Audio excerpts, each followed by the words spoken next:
Good evening, guys. I am responding to our post for the week about nonverbal communication. And the first part of the question asked about gestures that we are familiar with or that we rely on. One for me is eye contact. I believe it's important to pay attention to a person's eyes because they tell a lot. Um, you can tell if they're happy or sad, or you can tell, if they're, I guess, the way they look at you changes. Sometimes it's a signal that something might be wrong. Um, Another nonverbal is fidgeting.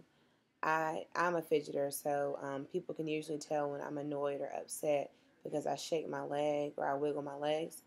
Um, but some people do fidget when they're nervous or when they're angry, so I think that's another sign.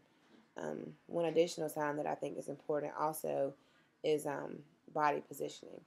When someone has their back turned or won't look you directly in the face, it could mean that something is wrong.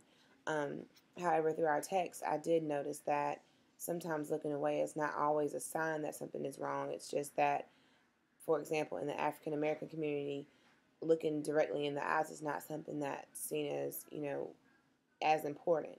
So just because someone who is African American won't look you in the eye, it doesn't mean that they're not paying attention to you. Um, and I notice that a lot with my students, especially my black male students. When I take them out in the hall, they have a very hard time looking me in the eye. And I don't force them to, as long as they're responding to my questions, because I don't feel like they're ignoring me. I just feel like sometimes they could be embarrassed or they just may not want to show um, the emotion on their face. So, with minority clients and things that are important, one would be not assuming that not looking at you or a shortened handshake or maybe someone turning to the side is necessarily a slight at you. It could just be the way they were raised. Um, Even something as simple as a handshake, I was reading that in Hispanic cultures, they might shake hands more firmly and for a little bit longer. And it doesn't mean they're trying to break your wrist, that's just their culture. And so I think, as counselors, we have to adapt as much as possible to our clients' culture and be respectful and, try to participate, with the handshaking or just acknowledge that they may do things differently and that's okay.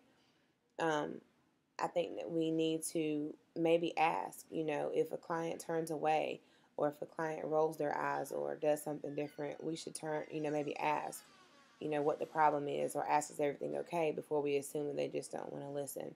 So nonverbals are important and they should be an aspect of counseling that we pay attention to and try to hone in on in order to find out more about the client situation.